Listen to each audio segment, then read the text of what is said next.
कार्योन्मुख,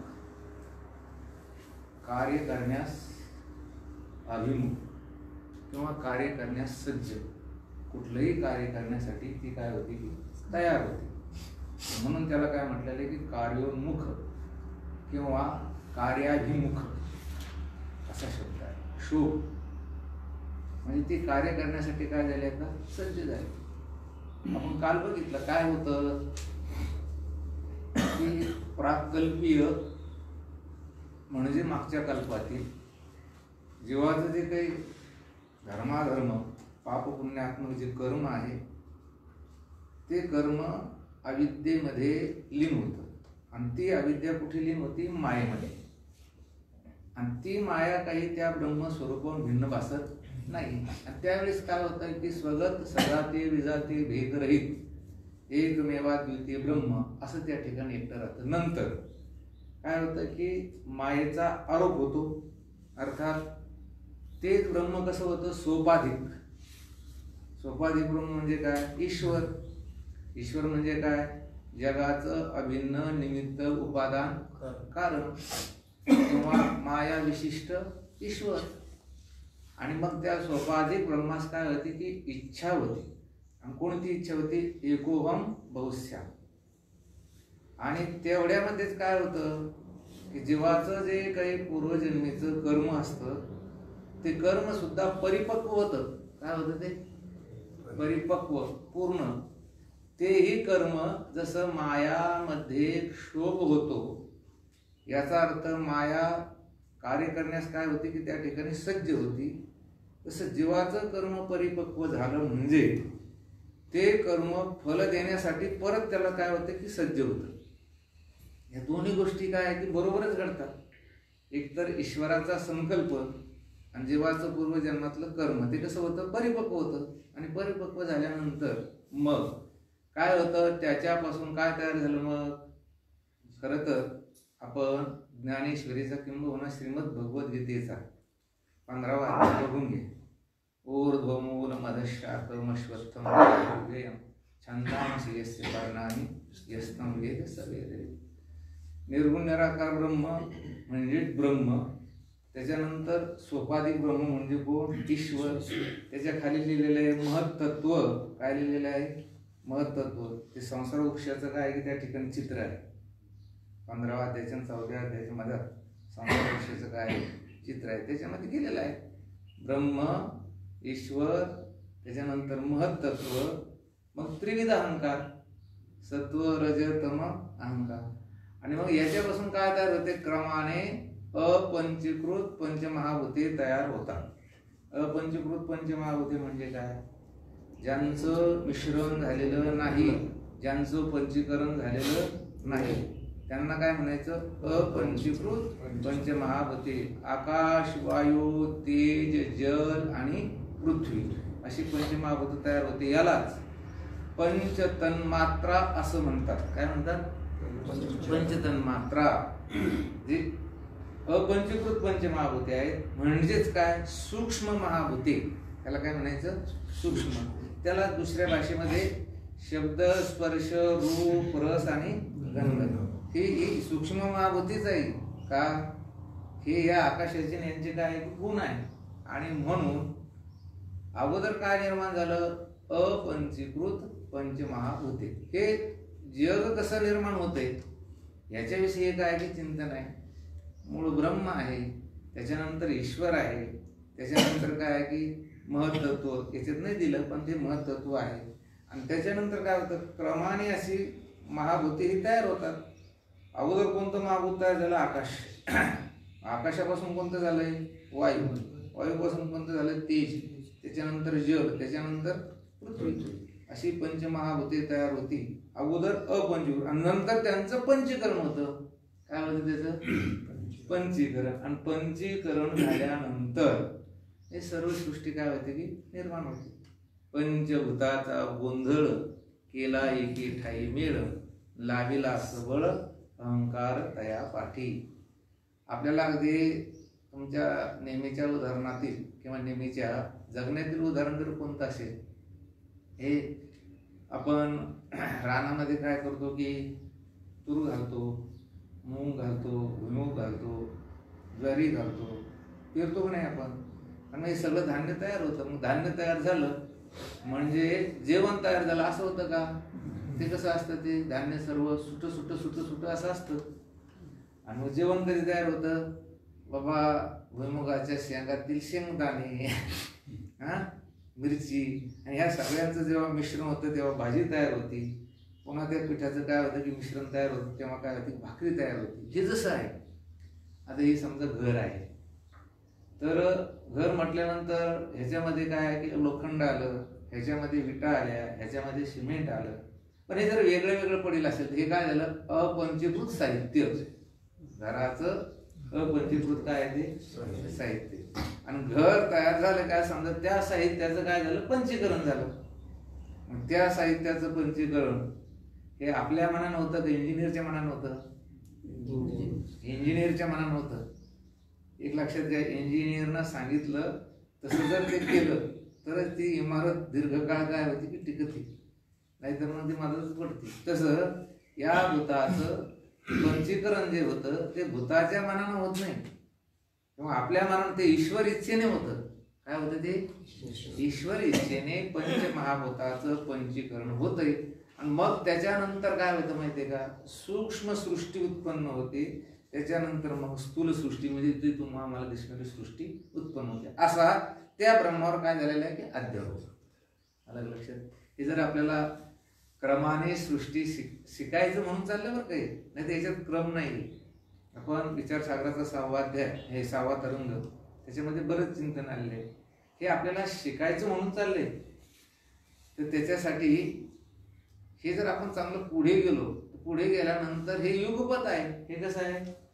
युगपत. युगपत म्हणजे काय? जेव्हा दिसतं तेव्हाच आहे. स्वप्नात आपल्याला आजोबा दिसला, पुन्हा आपल्याला आपले स्वतःचे वडील दिसले, आपण दिसलो, तुम्हाला तुमचा मुलगाही दिसला, तुमचा नातू दिसला. म्हणजे बघा, स्वप्नामध्ये तुमचा आजोबा 1, वडील 2, तुम्ही 3, तुमचा मुलगा 4 आणि नातू 5 आणि पंतू 6 दिसले. मग किमान याला किती वर्ष लागायला पाहिजे? किमान 100 वर्ष तर लागायला पाहिजे. इतकी जर मला वाटतं पिढी बघायची असेल 100 वर्ष, नाही 100 वर्ष तर 75 वर्ष तर लागायला पाहिजे. ते एका क्षणामध्ये दिसतात. मग ते काय झालं, युगवत. त्याला उत्पत्ती नाही, त्याला क्रम नाहीये, असं वेदांत शास्त्राचा मुख्य सिद्धांत आहे. परंतु आपण काय करून राहिलो, हे शिकून राहिलो, हा आरोप करून राहिलो, आणि हा अध्यारोप केल्यानंतर याचा काय करायचा, अपवाद करायचा. गणित सोडविण्यासाठी आपण हातचा घेऊन राहिलो. आता हातचा घेण्याची काही गरज नाही. कळालं कसं तयार झाले? हा बघून दादा, ब्रह्म. आता घरी गेल्यानंतर ते 14व्या आणि 15व्या अध्यायाच्या मध्यभागी एक संसार वृक्षाचं काय की चित्र आहे, ते बघून घ्यायचं चांगलं. काय नाही, 4-5 आहे आपण इथे हे पण काढून दिलं असतं. काय निर्गुण ब्रह्म, स्वपादिक ब्रह्म, माया, त्याच्यानंतर मत तत्व, त्याच्यानंतर त्रिविध अहंकार, आणि खाली म्हणून पंचमहाभूत. यांचे पंचीकरण झाले नव्हते तेव्हा हे अपंचीकृत होते. हे बघा, ज्याचे पंचीकरण झाले नव्हते तेव्हा ही कशी होती? अपंचीकृत. अपंचीकृत म्हणजे काय? मिश्रण झालेलं नाही. ते कसे आहे की वेगळे वेगळे सुटे सुटे असणे, याचं नाव काय? अपंचीकृत. यापासून समष्टी व्यष्टीरूप सूक्ष्म सृष्टी होऊन मागाहून ईश्वरेच्छेने जेव्हा यांचे पंचीकरण झाले तेव्हा ही भूते पंचीकृत झाली. यांच्यापासून समष्टी व्यष्टीरूप स्थूल सृष्टी झाली. हे बघा, इथे ईश्वर इच्छा लिहिले का नाही त्यांनी? ईश्वर इच्छेने या पंचमहाभूतांचे काय झाले? पंचीकरण झालं. यांचं काय झालं? मिश्रण झालं. आणि मग समष्टी आणि वेष्टी. समष्टी म्हणजे काय? हे अखिल विश्व, हे काय झालं? समष्टी. वेष्टी म्हणजे तुमचे आमचे शरीर. यांचं काय झालं? अगोदर सूक्ष्म सृष्टी तयार झाली. सृष्टी किती प्रकारची आहे? 3 प्रकारची. लिहून घ्या, नाही तर आता काय रेकॉर्ड होऊनच राहिलेलं आहे. कारण सृष्टी, सूक्ष्म सृष्टी आणि कार्यसृष्टी. काय? कारण सृष्टी, सूक्ष्म सृष्टी आणि कार्यसृष्टी. याला दुसऱ्या भाषेत जर तुमच्या पाहिलं तर कारण जगत, सूक्ष्म जगत आणि स्थूल जगत. कारण सृष्टी, सूक्ष्म सृष्टी आणि स्थूल सृष्टी. परत याच्यापासूनच आपल्या भाषेत जर बोलायचं झालं तर कारण देह, सूक्ष्म देह आणि स्थूल देह असे काय झाले, निर्माण झाले. सृष्टी म्हणजे जगत.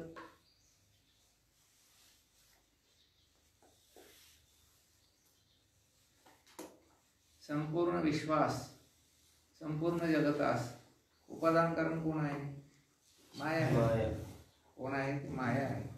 म्हणजे या संपूर्ण जगाचं उपादान कारण कोण आहे? की माया. ही कारण सृष्टी आहे. कोणती सृष्टी आहे? माया हीच काय आहे? ती कारण आहे.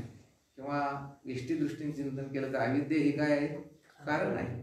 त्याच्यानंतर सूक्ष्म सृष्टी झाली आणि त्याच्यानंतर ही सर्व काय झाली की स्थूल. म्हणजे किती झाली ती? 3 प्रकारची. आणि ती समष्टीही झाली आणि व्यष्टीही झाली. म्हणजे पिंडही निर्माण झाला आणि ब्रह्मांडही निर्माण झालं.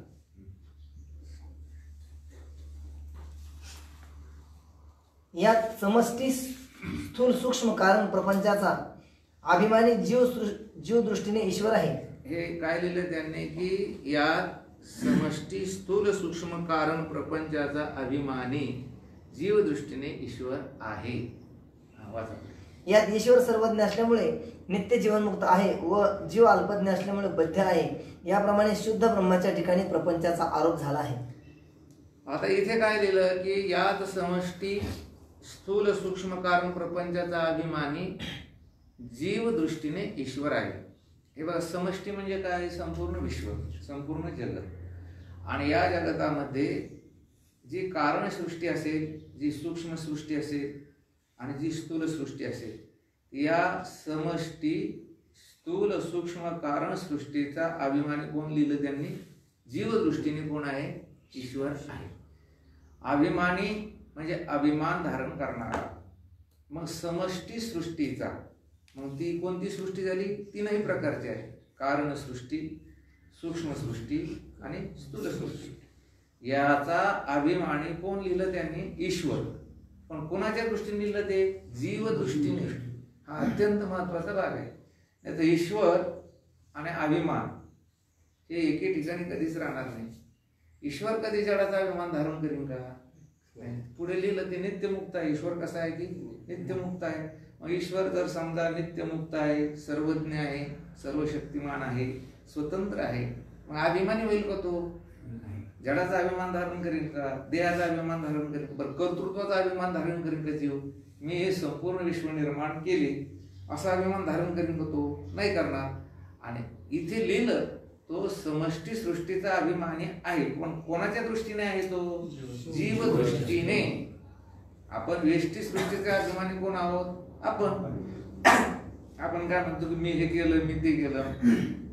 आपल्याला असं वाटतं या संपूर्ण विश्वाचा जो कोणी त्या ठिकाणी निर्माता आहे तो या सृष्टीचा कोण आहे की अभिमानी आहे.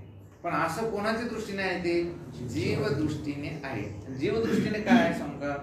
जीव मुळातच सर्वज्ञ आहे का अल्पज्ञ आहे? अल्पज्ञ आहे. आणि अल्पज्ञ आहे म्हणजे काय? हे बघा, मागे मी आपल्याला बऱ्याच वेळेस या व्याख्या सांगितल्या की ज्याला मी स्वतः कोण आहे आणि दुसरा कोण आहे हेही कळत नाही, त्याचं नाव काय की जड. आपला त्या पहिल्या याच्यातच प्रश्न आलेला आहे की चेतन म्हणजे कोण? तर जो ज्ञान स्वरूप आहे तो चेतन.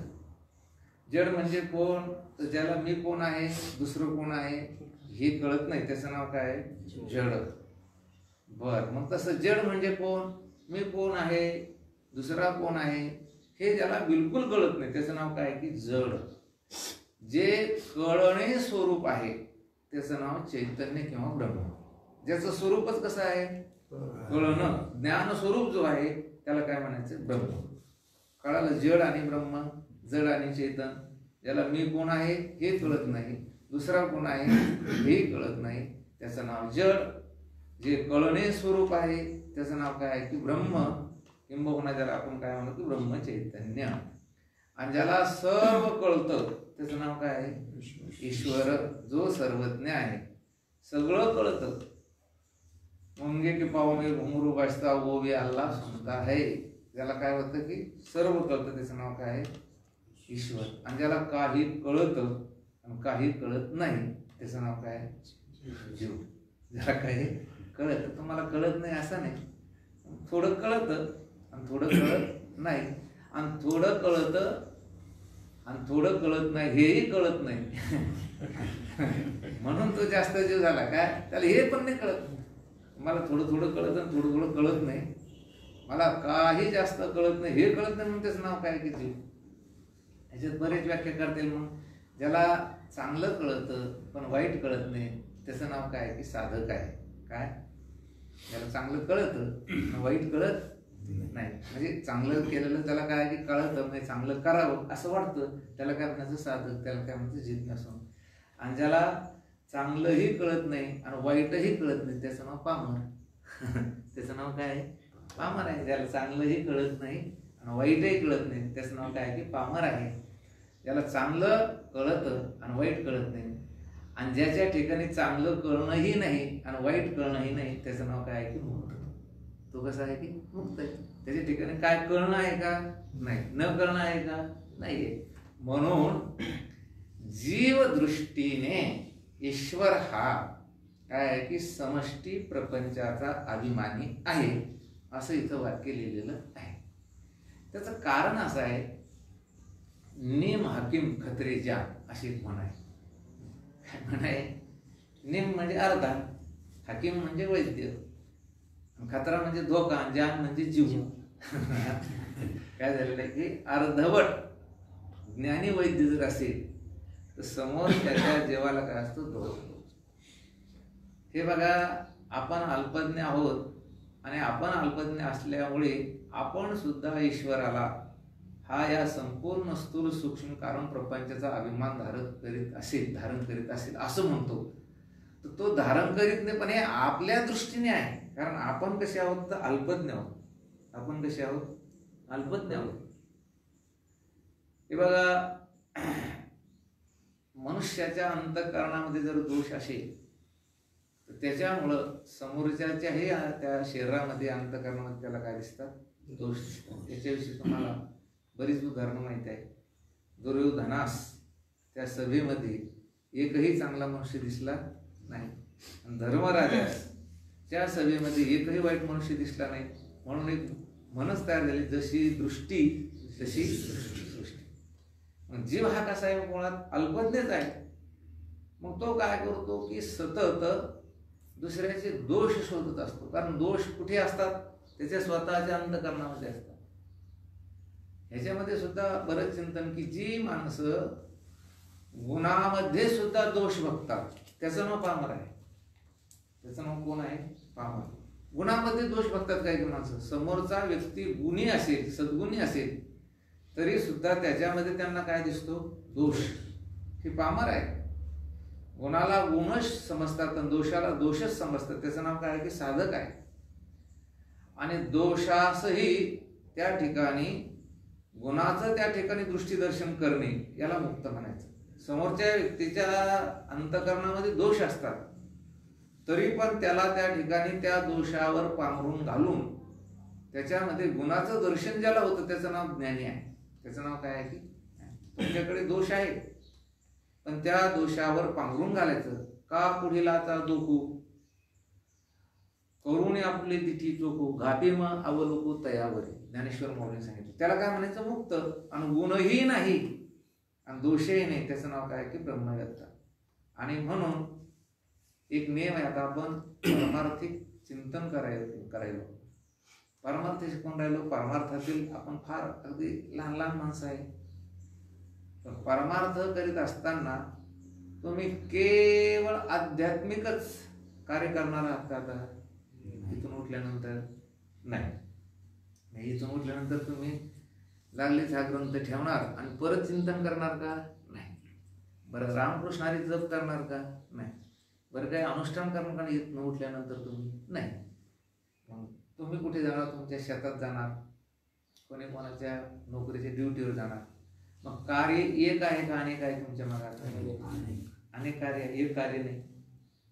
केवळ काय पाठ श्रवण करणे किंवा प्रवचन श्रवण करणे एवढंच कार्य आहे का तुमच्याकडे? नाही. मग कोणतं कार्य आहे? माझं इथून उठल्यानंतर शेती तुमचं ते कार्य वेगळं झालं. बरं, ते जे व्यवहार करणार तुम्ही ते स्थान एक आहे की वेगळे वेगळे आहे? म्हणून प्रत्येकाचं कार्य, त्या कार्याची स्थान आणि त्या कार्याचा व्यवहार हा कसा आहे की भिन्न भिन्न आहे. हा कसा आहे? भिन्न भिन्न आहे, वेगळा वेगळा आहे. वेगळा वेगळा आहे म्हटल्यानंतर तुम्हाला आता तुमचं चालणं, बोलणं, व्यवहार करणं हे कसं असायला पाहिजे? भिन्न भिन्न असायला पाहिजे. खरा तर नियम असा आहे, मनुष्य जीवन जगत असताना प्रत्येक कार्याच्या, त्या कार्याच्या स्थानाच्या, त्या कार्याच्या व्यवहाराच्या ज्या सीमारेषा आहेत ह्या पुसटशा आणि अंधुकशा असता कामा नये. काय बोललो मी? तुम्ही कार्य करीत असताना प्रत्येक कार्याच्या, त्या कार्याच्या स्थानाच्या आणि त्या कार्याचा जो व्यवहार असेल त्या व्यवहाराच्या ज्या सीमारेषा आहेत, सीमारेषा रेगा, ह्या पुसटशा असता कामा नये. त्या कशा असायला पाहिजे? ठसठशीत स्पष्ट. अगदी कशा असायला पाहिजे? त्या स्पष्ट दिसायला पाहिजे. अशाच व्यक्तीचं जीवन हे अष्टपैलू संपन्न होत असतं. कोणाचं? तो ज्या कामात जाईल त्या कामात ते कार्य बिनचूक असायला पाहिजे. तिथलं जे स्थान आहे त्या स्थानाचं महात्म्य त्याला कळायला पाहिजे. आणि तिथला जो बोलण्याचा किंवा चालण्याचा किंवा क्रियेचा व्यवहार आहे तो कसा असायला पाहिजे की स्पष्ट असायला. तर त्याचं जीवन कसं होतं? मग अष्टपैलू होतं. त्याला पैलू पडतात आणि म्हणून त्याला लोक म्हणतात अष्टपैलू व्यक्तिमत्व. हिरा जो आहे ना, तर बगर पैलूचा हिरा कोणात बसत नाही. आणि हिरा असा बाजूला असेल तर त्याला काही फारसं मूल्य राहत नाही. ते कुठे बसायला पाहिजे? कोंदणमध्ये घातला की तो काय ते तिथे शोभा आहे. चला, आता जर तुमच्या कार्याच्या, ठिकाणाच्या, व्यवहाराच्या सीमारेषा जर तुमच्या त्या ठिकाणी पुसटशा असेल तर मला असं वाटतं की त्या ठिकाणी तुमच्या ज्ञानाचा, व्यवहाराचा काय होतो? संकर होतो. हे तुम्हाला जरा कळेन वाटतं. तुम्ही व्यवहारामध्ये काम करायला लागलात शेतामध्ये आणि तेच काम जर तुम्ही परमार्थामध्ये करायला लागले त्याला काय अर्थ? काय? तुम्ही व्यवहारामध्ये जर समजा अमृत बोलायला लागले म्हणजे खोटं बोलायला लागले आणि ते बोलू नये, खरं काय करू नये, ते बोलू नये. पण तेच काम जर तुम्ही इथं बोलायला लागले परमार्थ देऊन तर ते चालणार नाही.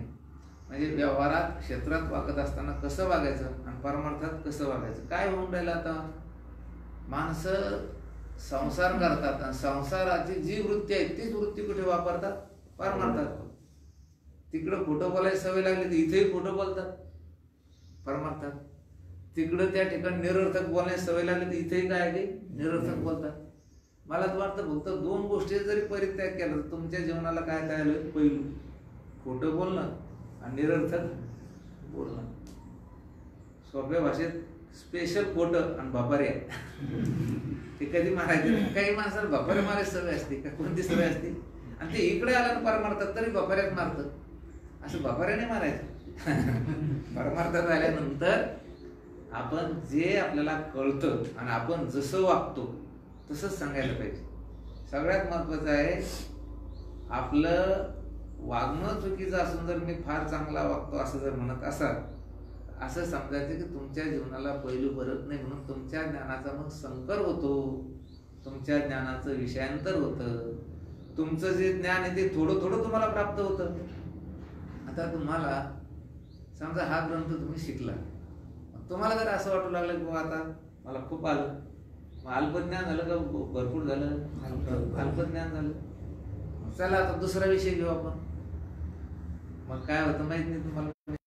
मग यातील थोडं अल्प, त्यातील थोडं अल्प, त्यातील थोडं अल्प, त्यातील थोडं अल्प, आणि मग त्याचं जीवन होतं धेडगुजरी. जीवन होते धेडगुजरी ज्ञान. धेडगुजरी ज्ञान शब्द वाईट आहे, मला शब्दकोशामध्ये आहे. धेडगुजरी म्हणजे याचं त्याचं थोडं थोडं घेऊन केलेली रचना किंवा केलेले वाक्य, याचं नाव काय आहे? धेडगुजरी. काय? थोडं थोडं त्याच्यातलं, थोडं थोडं त्याच्यातलं, थोडं थोडं त्याच्यातलं, आणि मग त्याचं जीवन काय होतं की ते धेडगुजरी होतं. आणि मग त्या धेडगुजरी जीवनाला लोक ते शोभून दिसतो का तो माणूस? तो मनुष्य कसा आहे की समाजामध्ये कसा दिसतो, शोभून दिसतो. आणि मग लोक त्याला म्हणते हे आमचे हे ऑलराऊंड आहे. काय ऑलराऊंड शब्द मला वाटतं त्याच्यासारखा अगदी हलकट शब्द कोणताच. ऑलराऊंड म्हणजे काय, सर्व बाजूनं गोल. काय सर्व बाजूनं गोल? कुठं चालतो हा दगड? कुठं चालतो? मला गोल दगड तुम्ही सांगा चालतोय कुठं? नारळ सुद्धा व्यवस्थित फुटत नाही त्याच्यावर. गोल दगड नाही पाहिजे. मग चौरंग चिरा कसा पाहिजे? चिरा कशी पाहिजे? ती चारी बाजूची. आणि चौरंग चिरा म्हणजे काय, जे गुन्ह्यातही असतं आणि ओळंब्यातही असतं त्याचं नाव काय आहे की चौरंग चिरा. उभा म्हणजे ओळंबा आणि आडवा म्हणजे काय आहे की गुन्हा आहे. तुम्ही कोणत्याही क्षेत्रात माझं सतत याविषयी प्रत्येक मुलाशी असेल माणसाशी असेल माझं हेच भांडण आहे की तुम्ही एक क्षेत्र, पण त्या क्षेत्रातल्या ज्या रेषा आहेत त्या कशा असायला पाहिजे? स्पष्ट आणि ठसठशीत, लांबूनच दिसायला पाहिजे. आता कीर्तनकार आहे, कीर्तनकार म्हटल्यानंतर त्याला काही अंतरंग साधना आहे, काही बहिरंग साधना आहे का नाही?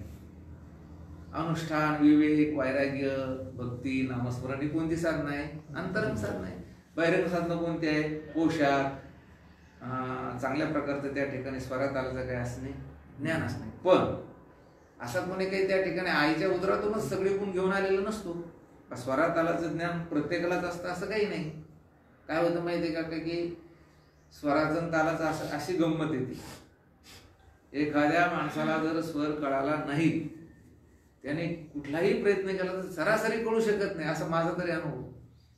एकदा त्याला मुळातच ते जर टेक्निकल नसेल, ते जर ज्ञान नसेल, त्याला काय थोडं त्या ठिकाणी कळल्यासारखं होतं, थोडा त्याच्यात विकास होईल, थोडं येईल त्याला, पण त्याला तंतोतंत म्हणतो तसा स्वर त्याला कळत नाही.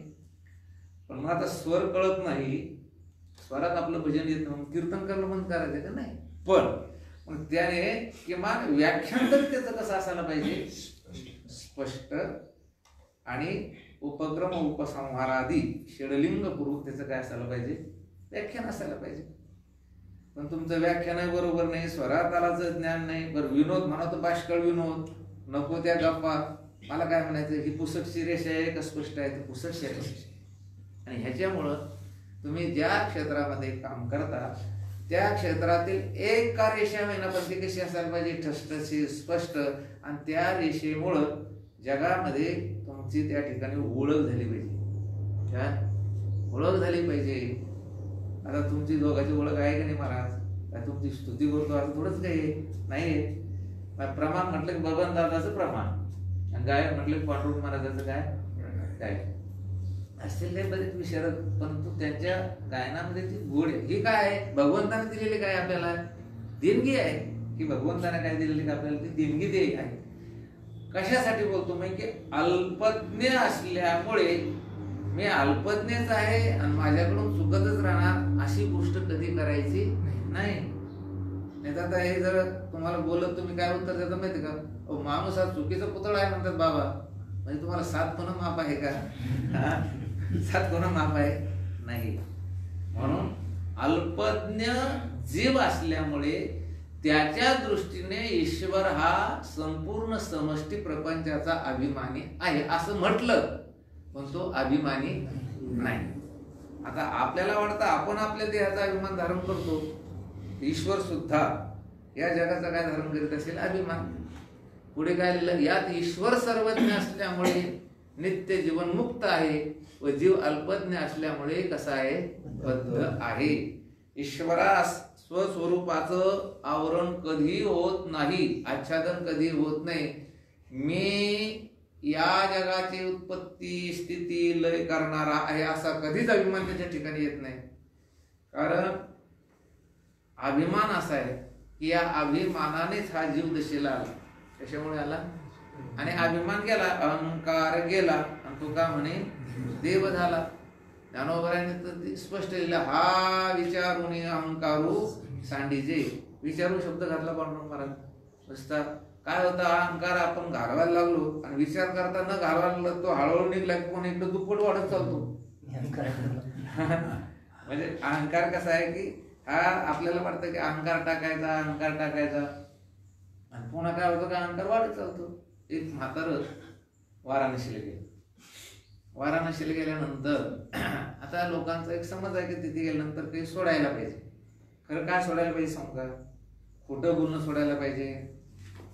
एवढंच नव्हे तर आपण काही व्यसनं करीत असाल ती व्यसनं तिथे काय सोडायला पाहिजे. माणसं ती जाऊन काय सोडतात माहितीये का? जे कधीच खायला मिळत नाही मिळालं तर वर्षातून एकदा मिळेल असं सोडतात. काय म्हणे मी भोपळा सोडला, काय म्हणे मी बशीमध्ये चहा पिणं सोडलं. बशीत चहा पित ना म्हणजे काय करू शकतो? काय मुक्त झाला तो? कपात स्टीलच्या ह्याच्यात काही स्टीलच्या ह्याच्यात. अरे चहा तीच आहे ना, तू बशीत घेतोय काय? एक काम कर ना, चहा पिणं सोड ना. बशीतली चहा जर स्टील मध्ये ग्लास मध्ये घेतो वर पाठ बशीत कमी होती, आता त्या ग्लास मध्ये भरून येतोय. ते गेलं म्हातारा गेल्यानंतर ते वाराणसी करून आलं. नातू चांगला शिकत होता, मोठा कॉलेजला होता. मग त्याने एक दिवस थोडा विनोद केला आजोबाचा. म्हणे आजोबा तुम्ही वाराणसीला गेलात, काय सोडलं? मी आध्यात्मिक क्षेत्रात काम करणारा माणूस आहे, मी पारमार्थिक माणूस आहे. परमार्थामध्ये सर्वात अवघड गोष्ट जर कोणती असेल तर अहंकार सोडणं. कोणती गोष्ट त्याला अहंकार येतो. असं काही करा तुम्ही. नाना साधनाच्या केल्या कटपटा परित्यान पवतीव याच्या दार म्हणतात. जाणो जाता जाणीव घाली आडफाटा योगाभ्यासी सिद्धी रोधिताती वाटावं. नित्यानित्य ज्ञाने अभिमान वाढते. हे नित्य अनित्याचं ज्ञान आपण शिकायला लागलो, काय वाढतोय? अभिमान वाढतोय. मग त्या नातवंडाने विचारलं, बाबा तुम्ही काय सोडलं? म्हणे जे काही कुणाला सोडता येत नाही तो क्रोध मी सोडला. काय सोडला? क्रोध लवकर जात नाही. क्रोध म्हणजे काय? राग. आपल्या भाषेमध्ये काय म्हणे त्याला? राग. नातवंडाने विचारलं, बाबा तुम्ही काय सोडलात? म्हणे क्रोध सोडला, राग सोडला. ते नातवंड म्हणे बाबा मी तुम्हाला हे एवढं जास्त विचारित नाही, अहंकार वाढवतो. तुम्ही वाराणसीला गेले तर काय सोडले सांगा ना. अरे मूर्खा राग सोडला म्हणे. काय सोडला म्हणे? राग सोडला. ते पोरग म्हणे राग म्हणजे का? अरे गाढवा तुला राग कळत दिली थप्पड मारली. आता थप्पड मारल्यानंतर काय झाला? आता रागच झाला. म्हणजे राग सोडला म्हणता म्हणता राग येतो. एवढे आपण अल्पज्ञ जीव. हे चिंतन कशासाठी चाललंय की अहंकार सोडताना विचारुनी हा शब्द ज्ञानोबरायांनी घातला. हा विचारुनी अहंकारू सानिध्याची. याप्रमाणे शुद्ध ब्रह्माचे ठिकाणी प्रपंचाचा काय झाला? आरोप झाला आहे. हा झाला आरोप. अगोदर ब्रह्म आणि आता हा सर्व काय झाला? आरोप. आतापर्यंत हा सगळा काय आहे? आरोप आहे. आता हा झाला आरोपाचा भाग आपल्या वेदांत चिंतनाने. तुम्हाला परमार्थामधील एक अत्यंत महत्वाची गोष्ट सांगतो. आपण सुद्धा सतत दुसऱ्यावर आरोप करीत होतो. काय करत होतो? आरोप करत होतो. कसा आरोप करतो? हा मनुष्य चांगला आहे असं आपण म्हणतो. मग चांगला आहे खरं, तो वागतो चांगला, बोलतो चांगला, कृती करतो चांगला, हे ठीक आहे. आपण खऱ्या दृष्टीने जर पाहिलं तर आरोप आहे एक वस्तुस्थिती आहे. आरोप आहे. कसा आरोप आहे? फक्त त्याच्याच अंतःकरणाला माहिती की मी कसा आहे, तुम्ही कसे आहात हे कोणाच्या अंतःकरणाला माहिती आहे?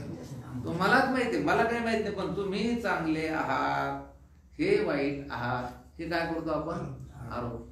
तसा हा संपूर्ण मायेपासून खाली सगळा या निर्गुण निराकार ब्रह्मावर काय झाला? आरोप. अध्यारोप. तुमच्यावर आरोप केल्यावर कसं वाटतं बरं? तसे जगाचा त्या ब्रह्मावर काय झालेला आहे? आरोप झालेला आहे. चला प्रश्न 34वा. हा आरोप सत्य आहे की मिथ्या? आरोप सत्य का मिथ्या? आरोप जो झाला आरोप हा सत्य आहे का मिथ्या? तर सत्य असता तर या आरोपाचा निराश झाला नसता. हा झालेला आरोप नाही असं सिद्ध झालं नसतं. वस्तू दिसायला पाहिजे का ती वस्तू सिद्ध व्हायला पाहिजे? सिद्ध व्हायला पाहिजे, तिचं अस्तित्व सिद्ध व्हायला पाहिजे. वस्तू दिसली म्हणजे सत्य आहे हे काही खरं नाही. वस्तू दिसली, परंतु ती टिकायला पाहिजे आणि ती कसोटीवर उतरायला पाहिजे, तेव्हा तिला काय म्हणायचं? सत्य. जी वस्तू नाही ती जर तुम्हाला, आता रज्जूवर लिहिलंच त्याने उत्तर दिलं, रज्जूवर वाचणारा सर्प हा दिसतो का असतो? हा नुसता काय होतो? दिसतो, तो टिकत नाही. जेव्हा जेव्हा आपण त्याची थोडी चिकित्सा करायला लागलो ती टिकत नाही. तसं काय होतं सांगू का तुम्हाला? रज्जू दिसल्यानंतर त्याच्या कारणाची मीमांसा सुरू होते. रज्जू दिसला, रज्जू कशामुळे दिसला, काय दिसला, आणि नंतर सिद्ध काय होतं? रज्जू सिद्ध होतं का दोरी सिद्ध होती? हे सर्प सिद्ध होतं का रज्जू सिद्ध होतो? तर रज्जू सिद्ध होतो, सर्प सिद्ध होत नाही. आता आपल्याला प्रथमतः जग दिसलं. समजा आता आपण इथे बसल्याबरोबर मला तुम्ही दिसायले, याचा अर्थ काय दिसून राहिला? आता जग दिसून राहिलं. आणि मग तुमचाच आपण विचार करायला लागलो. आपण आपला काय करायला लागलो? विचार करायला लागलो. तर विचार करायला लागल्यानंतर याचा निराश होतो. याचा काय होतो? निराश होतो. निराश होतो म्हणजे हे सिद्ध होत नाही. जसं सर्प सिद्ध होत नाही, तसं हे तुम्ही जे आहे स्थूल दृष्टीने आपण बोलतोय हे सिद्ध होत नाही. आता तुम्हाला मी असं चिंतन करतो तुमच्या संबंधी, आपल्या संबंधी, हे शरीर आहे का पंचमहाभूत आहे? बरे शरीर नाहीये, पंचीकृत पंचमहाभूते. म्हणजे पंचीकृत पंचमहाभूते का अपंचीकृत पंचमहाभूते आहे? हे अपंचीकृत पंचमहाभूते आहे. मग अपंचीकृत पंचमहाभूते हे कोणापासून त्या ठिकाणी झाली? तर मायेपासून. कोणापासून झाली? हे शरीर आहे का पंचीकृत पंचमहाभूते आहे का अपंचीकृत पंचमहाभूते आहे का माया आहे? आता विचारद्वारे माया आहे. विचारद्वारे काय आहे? आणि माया ही ब्रह्माला सोडून राहू शकत नाही. मग माया आहे का ब्रह्म आहे? आता ब्रह्मच आहे. म्हणजे काय झालं? याला म्हणायचं अपवाद. याचा सर्व निराश करीत करीत करीत करीत चालायचं. आता हे समजा कापड आहे, तर आता हे कापड आहे, भगवं कापड आहे. मग कापड आहे का कापूस आहे? बरं विचारद्वारे काय? कापूस आहे. बरं कापूस आहे का ती बारीक सरकीचं बियाणं आहे? सरकी आहे. बरं सरकी आहे का पृथ्वी आहे? बरं कारण कापूस कशापासून तयार झाला? त्या बियाण्यापासून. बी कुठून तयार झालं? त्या म्हणजे कुठून उत्पन्न झालं? त्या जमिनीतून. मग पृथ्वी आहे का पाणी आहे? तर पाणी आहे. पाणी आहे तर अग्नी आहे? तर अग्नी आहे. अग्नी आहे का वारा आहे? तर वारा. आकाश, त्याच्यानंतर माया, आणि त्याच्यानंतर काय? ब्रह्म. म्हणून हा आरोप जो आहे तो सत्य आहे का मिथ्या? तर सत्य नाही. आणि जर हा आरोप सत्य असता तर या आरोपाचा बाध झाला नसता, निराश झाला नसता, आणि अपवाद शिल्लक राहिला नसता. उत्तर: हा आरोप दोरीवर भासलेला सर्प या न्यायाने व साक्षीच्या ठिकाणी दिसलेले स्वप्न या न्यायाने, आरशामध्ये दिसलेले नगराचे प्रतिबिंब या न्यायाने मिथ्या आहे. बस यांनी 3 दृष्टांत दिले. हा आरोप रज्जूवर काय बसला? सर्प. रज्जू सर्पाकार आणि भाषी येले जगदंबर. हे बघा, हा रज्जू सर्प एवढा सुंदर दृष्टांत आहे. आपण बघा, विचारसागराचं संपूर्ण चिंतन या रज्जू सर्प होते असं काय होतं की होते. हे दुसरा दृष्टांतच नाही, पण रज्जू सर्पाचा दृष्टांत हा सुद्धा कसा आहे? थोडासा अनुभवी आहे.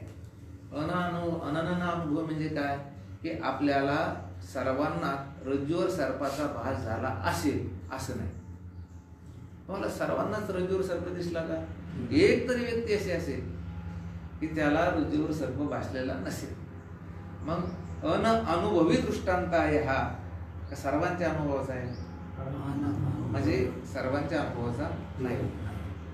संतांनी तुमची आमची फार काळजी केली महाराज, भयंकर काळजी केली.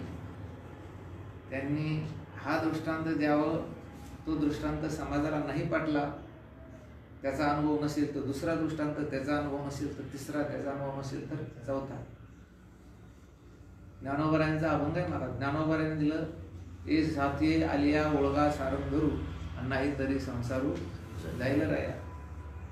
संसार कसा आहे तर कवनाचे मायबाप कवनाचे गणभूत आणि मृग जळवत जायला राया. हा संसार, हा प्रपंच कसा आहे तर मृगजळासारखा आहे, लढायसारखा आहे. हा दृष्टांत दिला. पण मृगजळाचा अनुभव सर्वांनाच आहे असं नाही. कितीतरी लोक अशी आहेत की एसीच्या घरातून बाहेर निघतच नाही, गाडीत बसले तर कधीतरी संध्याकाळी किंवा सकाळी निघतात. दुपारी जे माणसं बाहेर जातात त्यांना मृगजळ दिसेल. मृगजळाचा दृष्टांत हा सर्वानुभवी आहे का? नाही. रज्जू सर्पाचा दृष्टांत हा सर्वांच्या अनुभवाचा आहे का? नाही. त्याच्यानंतर विषयाची समसुख बेगडाची बाहुली आणि आभराची सावली जायला राया. आभराची सावली ढगाची सावली कशी आहे की व्हायला लागते, ती राहत नाहीये. इथे आरशाचा दृष्टांत दिला. काय दिला? आरशाचा. आरशामध्ये जसं प्रतिबिंब पडते तसं त्या ब्रह्मस्वरूपावर या जगाचा काय झाला? आरोप झालेला आहे. असंच त्याचं चिंतन आहे. आंधळ्याला प्रतिबिंब माहिती आहे क्वांटम सांगत होता. आपण आंधळ्याला चिंतन सांगायला लागलो की तो ब्रह्म आहे आणि तुझ्यावर भासलेले संपूर्ण विश्व जे आहे ते कसं आहे की प्रतिबिंबासारखं आहे. आरशात पडलेलं जसं प्रतिबिंब असते. प्रतिबिंब म्हणजे काय? त्याला जर आरसात माहिती नाही प्रतिबिंब काय, मग हे सर्व दृष्टांत अनुभवाचे आहे काय? तर नाही. बऱ्याच लोकांच्या अनुभवाचे असेल, पण बरेच लोक असेल की त्यांच्या अनुभवाचं नाही. मृगजळाचा दृष्टांत घ्या, सर्वांच्या अनुभवाचा नाही. अहो आजच जर एखाद्याला विचारलं मृगजळ म्हणजे काय, हेच सांगता येणार नाही. जळे म्हणजे काय हे सांगता येणार नाही. म्हणजे मृगजळाचा दृष्टांत हा सर्वांच्या अनुभवाचा नाही. रज्जू सर्पाचा दृष्टांत सर्वांच्या अनुभवाचा नाही. पण स्वप्नाचा दृष्टांत ज्ञानदेव म्हणे पाहता पाहिले स्वप्नीचे चेले जायला. स्वप्न दृष्टांत हा तुमच्या आमच्या मानवी शरीरात आलेल्या जीवाच्या अनुभवाचा आहे असं नाही, तर इतर प्राण्यांच्या शरीरात जे जीव आहेत त्यांच्याही अनुभवाचा आहे. बैल जे दचकतात, कशामुळे दचकतात? स्वप्नामुळे. हे कुत्रे जे कधी कधी अचानक घुमतात, हे कशामुळे घुमतात? काही राहत नाही, डोळे बंद असते आणि एकदम जोरानं भुकल्यासारखे करतात. कशामुळे करतात नाही? स्वप्नामध्ये त्यांना काहीतरी दिसतंय म्हणून स्वप्न दृष्टांत. आणि मी बघतो ना आमच्या आपल्या आश्रमातले काही कुत्रे असे निवांतपणे राहते दिवसा आणि एकदम दचकून घुमतात. कसं काय घुमतात ते कुत्रे? त्यांना असं वाटतं की स्वप्नात काहीतरी आलेलं आहे. म्हणून स्वप्न दृष्टांत हा सर्वानुभवी आहे, सर्वांच्या अनुभवाचा आहे. खरं तर वेदामध्ये सुद्धा स्वप्न दृष्टांत आलेला आहे. कुठे? वेदात सुद्धा. म्हणून जगत मिथ्या कसं आहे हे तुम्हाला आम्ही रज्जू सर्पाच्या निमित्तानं सांगतो, स्थाणू पुरुषाच्या, पण तरी तुम्ही ऐकायला तयार नसाल. मग आम्हाला काय सांगावं लागतं? बाबा स्वप्न जसं मिथ्या आहे तसंही जगत कसं आहे की मिथ्या आहे. आरशामध्ये दिसलेली नगराचे प्रतिबिंब या न्यायाने मिथ्या आहे. स्वप्न कसं आहे? स्वप्न आहे मिथ्या. मिथ्या म्हणजे काय? सता होऊन विलक्षण आणि रहस्य. स्वप्न सत्य.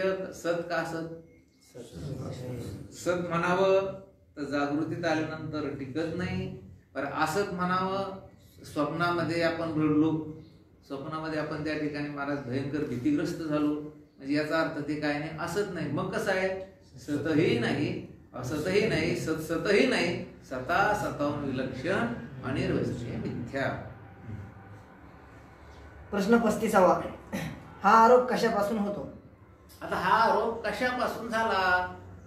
ठीक आहे, आम्हाला इथपर्यंत कळालं. निर्गुण निराकार असणारं जे ब्रह्म आहे त्या ब्रह्मावरती काय झाला की मायेचा, अपंचीकृत पंचमहाभूताचा, हा संपूर्ण समष्टी प्रपंचाचा काय झाला? आरोप झाला. पण हा आरोप कशापासून झाला? उत्तर, हा आरोप अज्ञानापासून होतो. हे बघा, ही गोष्ट तुम्हाला स्वीकारावीच लागेल. अज्ञान हे मानल्याशिवाय गत्यंतर नाही. ते अज्ञान कधी आलं, कसं आलं हे सोडून द्या, पण अज्ञानापासूनच हा आरोप होतो. त्याला अविद्येपासून म्हणा किंबहुना मायेपासून म्हणा, ते स्वीकार. रज्जूवर सर्प जो भासला तर सर्प तिथे होता का सर्पाचा आरोप होता? सर्पाचा काय होता की आरोप होता. रज्जूवर सर्प भासला तर सर्प वस्तुस्थितीने तिथे नव्हता. त्या सर्पावर काय झाला की त्या ठिकाणी तो अध्यारोप झाला. रज्जूवर काय झालं की सर्पाचा अध्यारोप झालेला आहे. रज्जूवर सर्पाचा अध्यारोप झाला. मग तो जो आरोप आहे तो आरोप कशामुळे झाला असा जर आपल्याला प्रश्न विचारला, काय उत्तर आहे? अज्ञान स्वीकारावाच लागेल. जर स्वीकारलं नाही तर रज्जू सर्पाची संगती लागत नाही.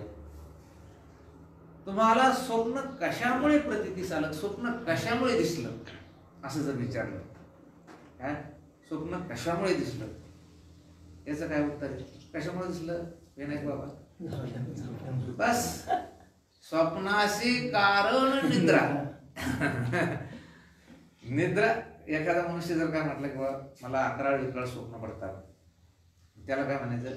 अरे दिवसभर काही चिंतन करीत जाऊ नको, ध्यान नाही म्हणतो. जर म्हटलं मी ध्यान करीत नाही, चिंतन करीत नाही, तरी पडतात. मग लघुशंक काय, लघुशंक केलं जातं, तो म्हणतो मी तरी जातो. आणि मला 11 विकराळ स्वप्न पडू नये असं तर वाटतं. त्याला आमचं पहिलं उत्तर आहे की मग तू झोपतोच कशाला? झोपूच नको, निद्रा घेऊच नको. झोपलं नाही ना तर स्वप्नाचं झंझट पाठीमागे येतच नाही. तुम्ही अज्ञानाच्या निद्रेमध्ये गाढ निद्रिस्त झाल्यामुळे हे झंझट तुमच्या मागे लागलं. कोणतं? हे स्वप्नाचं. सुख दुःख चांगलं वाईट हे स्वप्न. तुमच्या ठिकाणी जर तुम्ही निद्रा घेतलीच नसती, अज्ञानाची अनिता जो घोरत होता बदबदा, हे सगळे अज्ञानाचे काय की निद्रा आहे. चला, विषय हा चाललाय की हा आरोप कशामुळे होतो? उत्तर काय आहे त्याचं? अज्ञानामुळे हा आरोप होतो. प्रश्न 36वा. हा आरोप केव्हा आणि कशा करता झालेला असेल, हा विचार कसा व्हावा? आता ठीक आहे, हा आरोप अज्ञानामुळे झाला, पण हा आरोप जो आहे तो केव्हा झाला? काय झाला? कधी झाला? त्याचा काल आम्हाला सांगा. कधी झाला असेल? आपल्यावर म्हणजे आत्मस्वरूपावर म्हणजेच ब्रह्मस्वरूपावर अज्ञानाचा अविद्येचा आरोप केव्हा झाला, कधी झाला आणि पुन्हा कशासाठी झाला? जसं काय गरज होती? हे अज्ञानाचा आरोप कधी झाला आणि अज्ञानाचा आरोप कशा करता झाला, कशासाठी झाला, हे त्यांनी सांगितलं. हा विचार कसा व्हावा, कसा विचार करावा? उत्तर. असे पहा की कोण्या पुरुषाच्या वस्त्रावर तेलाचा डाग पडला आहे, असे पाहून ज्याप्रमाणे तो डाग घालवण्याचा उपाय केला पाहिजे. हा डाग केव्हाचा व कसा लागला असेल या विचाराचे काही प्रयोजन नाही. हे बघा, आम्ही जेव्हा जेव्हा आपल्या समोर वस्तू येते तेव्हा तेव्हा आपण अगोदर कारणाचा विचार नाही करीत. कशाचा विचार करीत नाही? कारणाचा विचार करीत. त्यांनी सांगितलं की ते अगोदर त्या विचारसागरामध्ये कार्याध्यासाचं चिंतन आहे आणि नंतर कारणाध्यासाचं आहे. कार्याचा विचार अगोदर करायचा, नंतर कारणाचा विचार त्याच्यामध्ये येतो. कारण कार्याचा विचार करीत करीत असता कार्याची शस्त्रक्रिया सुरू झाली की कारणाचा विचार तिथे येतो. कारणाचा विचार अगोदर कधी करायचा नाही. समजा उन्हाळा पडला, त्या ठिकाणी दुष्काळ आहे आणि लोक मरायली, पाण्याने व्याकुळ झालेली लोक काय झाली की मरून राहिलेली आहेत आणि त्यांना पाणी नाही.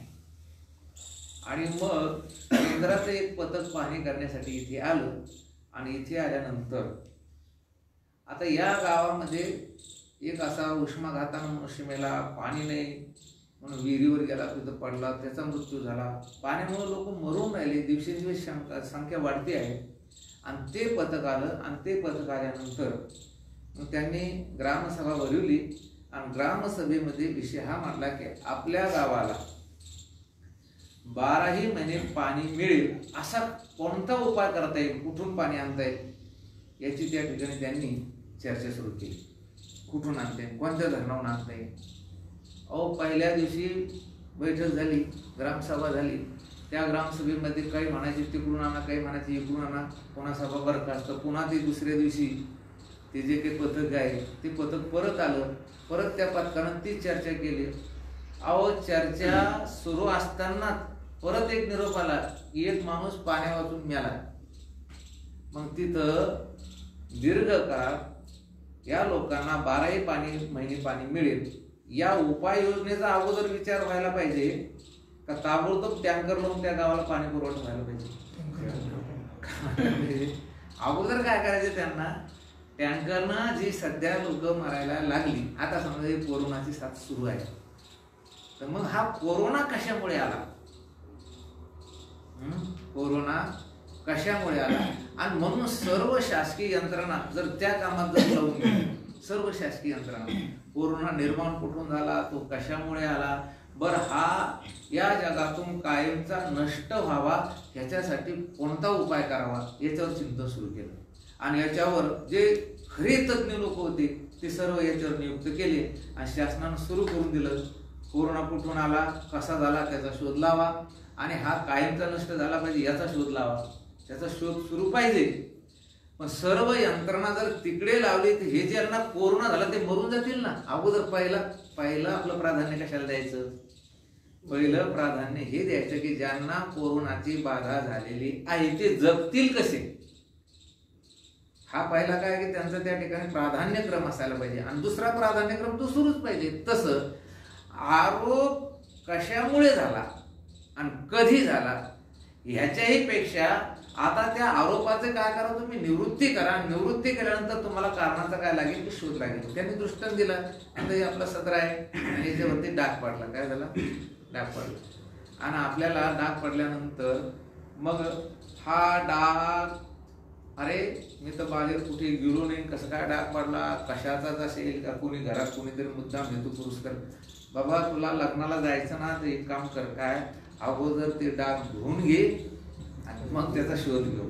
इथे अपघातात एखादा मनुष्य सापडला आपल्या या घाटामध्ये, आणि सापडल्यानंतर अपघातात सापडला तो, वाहन उभं राहिलं नाही, ज्यांनी त्याचा अपघात केला ते तिथं राहिलेला नाही, आणि तो तडफडतोय दवाखान्यासाठी, आणि तुम्ही तिथे गेला. तर गेल्यानंतर कोणाची गाडी असेल, आणि मग फोन लावला या नंबरची गाडी इथून इथे गेली का, अरे त्याचा शोध नंतर घेऊ आपण, पण पहिलं कर्तव्य काय म्हणतो, त्याला अगोदर गाडी घाला आणि त्याला दवाखान्यात औषधोपचारासाठी न्या. तसं आरोप कशामुळे झाला, कसा काय झाला, कधी झाला, अगोदर एक काम करा, तुम्हाला जगत दिसायला ना, सत्य वाटून राहिलं ना, मग एक काम करू ना, आपण या आरोपाचा निराश करू आणि मग तो कधी झाला ते नंतर बघू. त्याप्रमाणे या प्रपंचाचा आरोप केव्हाचा का झालेला आहे असेल या विचाराचे काही प्रयोजन नाही, पण याच्या निवृत्तीचा उपाय करणे योग्य आहे. याचं काही फारसं प्रयोजन नाही, पण याच्या निवृत्तीचा उपाय करणं हे अत्यंत महत्वाचं आहे. हे अत्यंत काय आहे की महत्वाचं आहे, हे लक्षात घ्या तुम्ही. आज समाज जो एवढा आध्यात्मिक क्षेत्रात आणि अन्य क्षेत्रामध्ये मागे राहिला त्याचं हेच कारण आहे. मनुष्य याच्यावर जास्त त्या ठिकाणी विचार करीत बसतो. हे खरंच असेल का? अध्यात्म एक कल्पना आहे, वेदांत ही एक कल्पना आहे असं काही लोक म्हणतात. म्हणजे काय करून राहिले की त्याला त्या ठिकाणी फक्त ते असं स्पष्ट पाहून राहिले एकदम, या ठिकाणी वेदांत शास्त्र हा सिद्धांतापर्यंत जाणारा एक भाग आहे हे त्यांना कळत नाही. ते काय म्हणतात ते लोक माहिती काही कल्पना आहे. बरं आता हे शिकलो बा आम्ही, आता हे तुमचं काय झालं, शिकलो, शिकल्यानंतर खरंच आमची सकल दुःखाची निवृत्ती परमानंदाची प्राप्ती होईल काय, हे याचं आपण काय करून राहिलो, चिंतन करून राहिलो ना. पण माझं मत एक आहे की तुम्हाला दुःख आहे ना, मग त्या दुःखाला घालवण्याचा पहिला प्रयत्न करा. त्याचे जे अन्य उपाय आहेत त्या उपायापैकी हा एक काय आहे की उपाय आहे, आणि याचा शोध घेत जर तुम्ही गेला तर निश्चित तुमचा त्या ठिकाणी सकल दुःखाची निवृत्ती परमानंदाची प्राप्ती झाल्याशिवाय राहणार नाही. प्रश्न 37वा, या सर्व आरोपांची निवृत्ती कशी होती? सोप्या भाषेत, अगदी सोप्या भाषेत की हा आरोप कधी झाला, कशासाठी झाला, कशामुळे झाला, कोणामुळे झाला, हा विषय महत्वाचा नाही. आता विषय कुठला आलेला आहे, आता या आरोपाचा बाद किंवा या आरोपाचा निराश कसा करता येईल याच्यावर तुमचं चिंतन त्या ठिकाणी व्हायला पाहिजे. रोग कशामुळे झाला याचा विचार करायचा का घालवायचा प्रयत्न करायचा? घालवायचा प्रयत्न करायचा. कशामुळे झाला सांगू, मी बीडी पित नाही, मी सिगारेट पित नाही, कॅन्सर कसं काय झाला, तुम्ही हे नका करू आता विचार. आता हे काम करा, चांगल्या दवाखान्यात जा आणि ते उपचार सुरू करा. तसं अज्ञान कधी आला असेल, मग ब्रह्मस्वरूप हे निर्गुण निराकार आहे, मग त्याच्या ठिकाणी संकल्प स्फुरण पावायचा असेल तर अंतकरण लागतं. काय लागतं? हे अंतकरण कुठून आलं असेल, कसं काय संकल्प स्फुरला असेल, बाबा ते जाऊ दे ना. एक काम करा, आता त्या आरोपामुळे हे जगत दिसायलं, हे सगळं जग तुम्हाला त्या ठिकाणी मला सुखदुःख देऊन राहिलं, मग एक काम करा, याच्या निवृत्तीचं प्रयोजन हे अत्यंत महत्वाचं आहे. निवृत्त करावं हे महत्वाचं आहे. कुठे झाला, कशामुळे झाला आणि कधी झाला याचा विचार करायचा का आता? नाही. उत्तर अ. या आरोपाची निवृत्ती कशी होते? उत्तर अ. ब्रह्मज्ञानाने माया व अविद्या यांची निवृत्ती होते. ब्रह्मज्ञानाने काय होतं आता? माया व अविद्या यांची निवृत्ती होते. आ. हे ब्रह्मज्ञान झाल्यावर कशाची निवृत्ती होते पांडुरंग महाराज? मायेची निवृत्ती होते, अविद्येची निवृत्ती होते. आता निवृत्ती होते हा शब्द आपण व्यवहारास धरून बोलतो. ग्रंथकर्ते जे बोलले त्यात आपला नेहमीचा जो शब्द व्यवहार आहे, व्यवहार म्हणजे शब्द व्यवहार, या शब्द व्यवहारास धरून ते बोलले की काय होतं? ब्रह्मज्ञानाने मायेची निवृत्ती होते आणि अविद्येची निवृत्ती होते. म्हणजे काय होतं? माया नाही आणि अविद्या नाही असा काय होतो? निश्चय होतो. निवृत्ती होती याचा अर्थ काय होतो? की ते असं नष्ट होतं असं नाही, पण ते बाद होतो. निवृत्ती होते म्हणजे याचा अर्थ काय आहे की बाद होतो. तसं रज्जूवर वाचलेल्या सर्पाची निवृत्ती झाली असा फक्त काय झाला? तो शब्द प्रयोग झाला. वस्तुतः त्या सर्पाची निवृत्ती झाली नाही, त्या सर्पाचा बाध झाला. बाध झाला म्हणजे काय? तो सर्प या रज्जूच्या ठिकाणी नव्हता, आता नाही आणि पुढे होणार नाही. आ. तसेच कार्यसहित प्रवृत्तीची निवृत्ती होते. हे कार्यसहित प्रवृत्ती नाही, तिथे प्रकृती आहे. ते काय प्रवृत्ती शब्द आलेला आहे ते. तसेच कार्यसहित प्रकृतीची निवृत्ती होते. प्रिंटिंग मिस्टेक असेल ती. काय होते? कार्यसहित प्रकृतीची म्हणजे कारणाची. बरं का? कार्यसहित कशाची निवृत्ती होते? कारणाची किंवा कारणसहित कार्याची असंही म्हटले तरी चालेल. कार्यसहित कारणाची निवृत्ती होते, प्रकृतीची निवृत्ती होते. म्हणजे प्रकृती म्हणजे कोण? तर कारण. प्रकृती म्हणजे कोण? कारण. हे जे कार्य दिसतं ते ह्याचं जे कारण आहे त्या कारणाची काय होते की निवृत्ती होते. निवृत्ती होते म्हणजे काय होते? परत हा शब्द आहे तिथे बाद. काय निवृत्ती होते म्हणजे काय होतं? बाद. ही प्रकृती व ब्रह्म या संबंधाची निवृत्ती होते.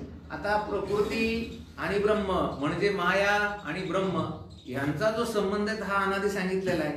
आपण ते 6 पदार्थ अनादी आहेत त्याचं चिंतन झालं. यांचा जो संबंध आहे तो कसा आहे? अनादी आहे. मग हा जो संबंध आहे कुणाचा?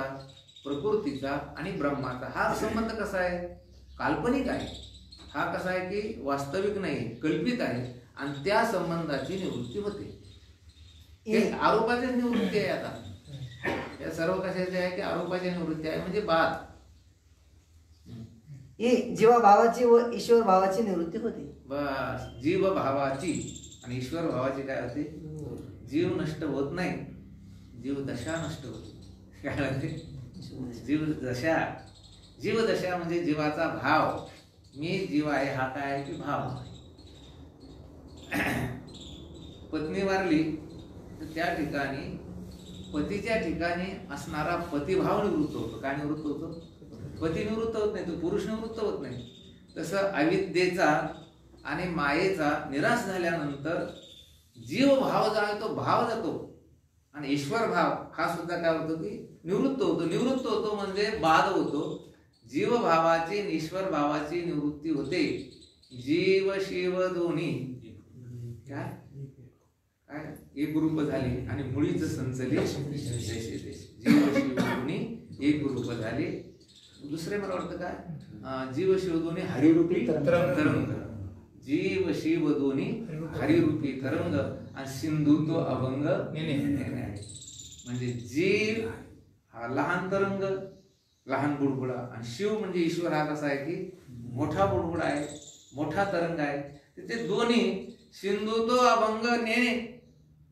त्या अभंग असणाऱ्या सिंधूला म्हणजे समुद्राला जीवरूपी तरंग माहिती नाही, आणि म्हणजे जसं त्या सागराला लहान बुडबुडा मोठा बुडबुडा माहिती नाही, लहान तरंग मोठा तरंग माहिती नाही, तर तसा नेने हरी, हरी नाम ब्रह्म, त्या ब्रह्म स्वरूपाच्या ठिकाणी जीवरूपी तरंगही नाही आणि शिवरूपी तरंगही नाही. आपला जीव नाही जात बरं का, जीव भाव जातो. काय द्यायचं, जीव भाव. याच्यावर प्रवचन होईल. देहभाव आहे आपल्याकडे. कोणता भाव आहे, देहभाव. किमान देहभाव टाका आणि जीव भावावर या. काय करा, तुम्ही देह भावावरच आहे. सध्या मी देह आहे म्हणजे कोणता भाव आहे हा, देहभाव. आणि कधी कधी जीव भावावर येतात तुम्ही. चालता चालताच येतात, चांगलं वाग बरं का, नाही पुढे भोगणं लागणं आपल्याला पुढच्या जन्मात. आता कोणता भाव आला इथे, जीव भाव. कारण पुढं आपल्याला चांगल्या केलेल्या कर्माचं फल मिळणार आहे. याचा अर्थ हे शरीर सुटल्यावर आपल्याला कुठेतरी जावं लागणार हे माहिती तुम्हाला. मग याच्यामुळे कोणता भाव देते, जीव भाव. हा, खायची प्यायची मजा करायची झाली इथंच माणूस मरत. काय राहतं, कुठं कुठं काय जातं. असा जर असेल तर देवभाव. कोणता भाव आहे तो, देवभाव. आणि मला पुढे केलेली जी चांगली वाईट कर्म याचं फल भोगायला मिळेल असा जर भाव असेल तर हा कोणता भाव आहे, जीवभाव. मग जीवभाव जातो. आणि जीवभाव झाल्यानंतर, जीवभाव गेल्यानंतर जर तुम्हाला जीवभाव गेला असं जर कळलं तर ईश्वर भाव काय होतो, नष्ट होतो. देह भाव हरपला आणि तुझं पाहता भेटला. तुकाराम महाराजांनी ते वेगळं सांगितलं मला. झाला प्रेत रूप शरीराचा भाव. आम्ही शरीराचा भाव. भाव म्हणजे कोणता, हा पैशाचाच भाव. शरीराचं मूल्य काय केलं, प्रेत रूप. चला, जीव भावाची आणि ईश्वर भावाची काय होते, निवृत्ती होते. तसेच जीव व ईश्वर यांच्या भेदाची निवृत्ती होते. हे होणारच आहे. तर हे तुम्हाला कळायला काही जड नाहीये. जीवाचा आणि ईश्वराचा जो भेद आहे त्या भेदाची काय झाली, निवृत्ती होते. निवृत्ती होते म्हणजे माया आणि अविद्या यांचा पुढचा जो वाच्यांश आहे त्याची काय होते, निवृत्ती होते. त्याचा बाध होतो. आणि तटस्थ आणि ब्रह्म यांचं काय होतं की ऐक्य होतं. बंधाची निवृत्ती होऊन मोक्षसिद्धी या ब्रह्मज्ञानापासून होते. याप्रमाणे एकेकाळी सर्व आरोपांचा निवृत्तीरूप अपवाद होतो. हे बघा, बंधाची निवृत्ती होते आणि मोक्ष सिद्धी काय होते, या ब्रह्मज्ञानापासून होते. म्हणून नहि ज्ञानेन सदृश्यम पवित्रम इह विद्यते. जगामध्ये सर्वात पवित्र गोष्ट जर कोणती असेल तर काय, ब्रह्मज्ञान. ब्रह्मज्ञाना एवढं त्या विश्वामध्ये पवित्र कोणतंच नाही. आपण नेहमी बोलत असतो की हे तीर्थक्षेत्र आहे, त्याच्यानंतर महाराज कर्मतीर्थ आहे, त्याच्यानंतर मला वाटतं प्रत्याहार तीर्थ आहे, त्याच्यानंतर अनुताप तीर्थ आहे, त्याच्यानंतर विवेक तीर्थ आहे. आणि सर्वात मोठं तीर्थ जर कोणतं असेल तर जे ज्ञान गंगे नहाले, पूर्णता जीवनी झाले आणि शांतीशी आले पल्लव नव्हे. म्हणून ब्रह्मज्ञानापासून काय होतं, वरच अ आ ई उ हे जे सर्व चिंतन मांडलेलं आहे ते या सर्वाची निवृत्ती होते. म्हणजे बाध होतो आणि मोक्ष सिद्धी होते. म्हणजे काय होतं, परमानंदाची प्राप्ती ब्रह्मज्ञानापासून होते. याप्रमाणे एकेकाळी सर्व आरोपाचा निवृत्तीरूप अपवाद होतो. अपवाद व्हायचा वेळ झाला आपला. अपवाद सर्प व त्यांच्या ज्ञानाचा बाध होऊन केवळ दोरीचे ज्ञान राहणे, त्याप्रमाणे प्रपंच आणि त्यांचे ज्ञान दोन्हीच निराश होऊन शुद्ध ब्रह्म जे अधिष्ठान त्याचा बोध होणे याला अपवाद म्हणतात. हे बघा, रज्जू ज्ञानानंतर केवळ सर्पाचा बाध होत नाही, सर्प ज्ञानाचा सुद्धा काय होतो, बाध होतो. म्हणजे रज्जूचं ज्ञान झाल्यानंतर सर्पाचा बाध होतो असं नाही, सर्प आणि सर्पज्ञान. आता नुसतं विश्व तुम्हाला दिसत नाही तर विश्वाचं काय होतं, ज्ञान होतं. आता तुम्हाला काय नुसतं जग दिसून राहिलं की जगाचं ज्ञान होऊन राहिलं, जगाचं ज्ञान होऊन राहिलं. शेवटी जगही आहे, जगाचं काय आहे, ज्ञानही आहे. तर ब्रह्मज्ञानाने काय होतं, तर विश्व आणि विश्वाचं ज्ञान याचा बाध होतो. आपण जेवढा आरोप केलेला आहे ते आरोप आणि त्या आरोपाचं ज्ञान याचा काय होतो, बाध होतो. आणि याचा बाध झाल्यानंतर जे शुद्ध जे अधिष्ठान त्याचा बोध होणे याचं नाव आहे अपवाद. अपवाद म्हणजे काय, जे राहिलं त्याचं नाव काय आहे, निषेधावधिभूत असं जे चैतन्य खाली उरते त्याचं नाव काय, अपवाद. आता अपवाद म्हणायची गरज आहे काय, नाही. पण का गरज भासली, अगोदर हा सर्व काय झाला त्याच्यावर आरोप. मग आरोप का केला, आम्हाला गणित सुटत नव्हतं. आम्हाला काय सुटत नव्हतं, हे गणित सुटत नव्हतं, गणित कळत नव्हतं. आणि म्हणून या जगाचा प्रपंचाचा आरोप केला. त्या आरोपाचा काय केला, तो प्रपंच म्हणजे कोणता, हे अ आ इ ऊ हे सगळे 5-6 जे महत्वाचे मुद्दे, याचा काय झाला, आरोप झाला. त्या आरोपाचा बाध केला आणि बाध केल्यानंतर मग खाली निर्गुण निराकार असं जे ब्रह्म, त्या ब्रह्माचा अपरोक्ष अनुभव आम्हाला आला. म्हणजे जे उरलं त्याचं नाव काय आहे, अपवाद. प्रश्न 38वा, हे ब्रह्मज्ञान कोणापासून होते? बस, हे ब्रह्मज्ञान कोणापासून होते? उत्तर, हे ब्रह्मज्ञान पुढील सांगितलेल्या विचारापासून, तृतीय कलेपासून होते. बस, हे ब्रह्मज्ञान पुढील सांगितलेल्या विचारापासून अर्थात तृतीय कलेपासून होते. काय ज्ञान होतं, तर मी अपवाद आहे, मी ब्रह्मरूप आहे, असं ज्ञान तृतीय कलेपासून होतं. इतिश्री विचार चंद्रोदय दर्शने प्रपंचारोप पापवाद वर्णनानिका द्वितीय कला समाप्ता. बस, आपण या पुरुषोत्तम मासामध्ये सुरू असलेला हा आपला विचार चंद्रोदयाचा पाठ चैतन्य साधना फेसबुक या पेजवर युक्तीपर्यंत आपले प्रमोद महाराज पमावत यांच्या माध्यमातून आणि बरीच काही या ठिकाणी श्रवण करणारी मंडळी आहे ना आपण, कारण त्यांच्यात आणि आपल्यात थोडा फरक आहे. ते ऐकतात पण त्यांना विचारता येत नाही. तुम्ही ऐकतात, तुम्हाला काय करता येते, विचारता येते. आणि म्हणून आपल्या 2 काला काय झालेल्या आहे की समाप्त झालेल्या आहे. आता उद्यापासून तृतीय कलेला आरंभ. कुंडली